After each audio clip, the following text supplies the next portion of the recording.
kita tadi misalnya hidup. Begini teman-teman. Nah, begini ya. Begitu. Nah, kita bisa disebut Yesus itu Bapa, tetapi ya dengan adanya ayat ini, Yohanes 14 ayat 10, ya saya ini tidak mengenali bahwa Yesus itu adalah Bapa dan Bapa itu adalah Yesus ya.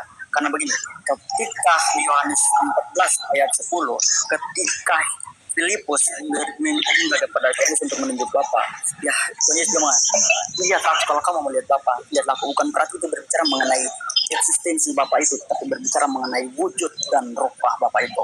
Makanya ketika Yesus mengatakan, kalau kamu melihat Bapa, lihatlah aku, itu dalam arti itu berbicara mengenai rupa dan wujud. Tapi ketika kita mau bilang bahwa eksistensi Bapa tidak ada, yang itu ada itu Tuhan.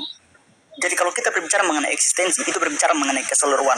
Jadi kalau kita berbicara mengenai keseluruhan, Bapa pun dalam hal yang konkret, Bapa pun tidak ada karena Bapa hanya di sorga. Dikatakan lihatlah aku, itu dikarenakan itu berbicara mengenai rupa dan wujud. Begitu. Jadi Bapa bukan Yesus, bukan Bapa. Bentar. Yesus dikandung dalam Maria dari siapa? Sumbernya dari siapa? Dari Roh Kudus atau dari Bapa? Bapa mengutus bukan waktu di kandungan, waktu di kandungan. Waktu dalam kandungan. Dari sumbernya dari siapa? Janji. Yesus dalam perutnya Maria. Roh Kudus itu milik Bapa, Pak. Roh Kudus itu milik Bapa. Firman pun milik Bapa. Bukan itu yang saya tanya. Menurutmu dia dari siapa bisa ada di kandungan itu? Dari Bapa atau dari Roh Kudus? Dari Roh Kudus. Dari Roh Kudus kan? Jadi Roh Kudus itu sumber juga nggak? Roh Kudus itu bukan sang sumber, Pak. Sumber Bapak juga nggak dia? Bapak itu sang sumber, Pak. Aduh, sumber itu Pak, definisi sumber dalam bahasa Indonesia yang baik dan benar, sumber itu bicara asal. Pak, dengar sini Pak. Definisinya asal, berarti Roh Kudus pun sumber.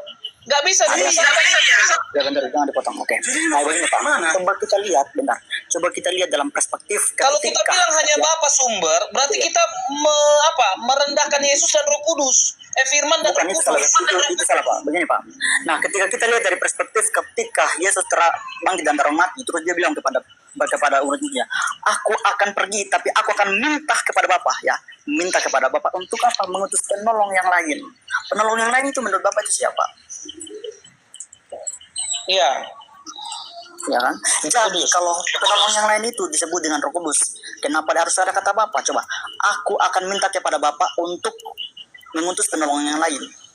Jadi tetap ketika dia mau membicarakan tentang sesuatu, dia tetap pakai kata Bapa, karena Roh Kudus dan Firman berasal dari Bapa, karena dikatakan di 1 Korintus 8 ayat 6, Bapa itu sang sumber yang berasal segala sesuatu dan